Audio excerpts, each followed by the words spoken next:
approche du religieux, sans terrain, sort de l'histoire. Une approche du religieux qui croit pouvoir se passer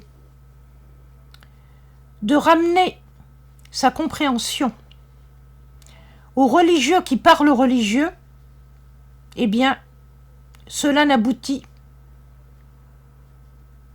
qu'à construire de l'idéologie.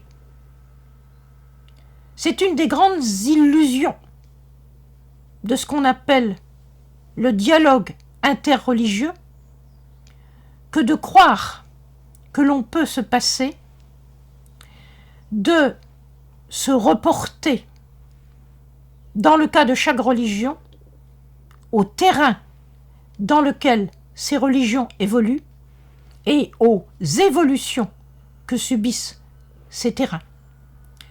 Alors, les terrains, évidemment, changent selon les époques. Et à chaque époque, on peut associer un terrain.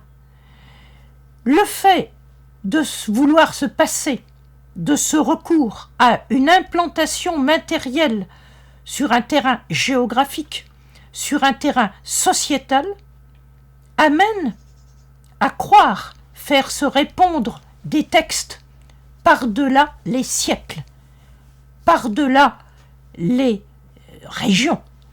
Et ce fait de vouloir faire dialoguer les discours religieux entre eux, sans recourir, sans revenir chaque fois à leur terrain, aboutit à construire des fantasmes qui peuvent être des fantasmes de conciliation, mais qui peuvent être aussi des fantasmes d'hostilité. En tout cas, pour essayer d'humaniser le religieux, on est obligé à chaque fois de ramener le religieux aux hommes qui s'expriment au nom de ce religieux, et ces hommes, à chaque fois, vivent sur un terrain dont il faut identifier les modes de vie, dont il faut identifier les modes de pensée, les modes de croyance.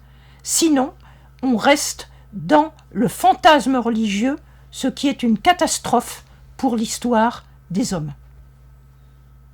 À bientôt.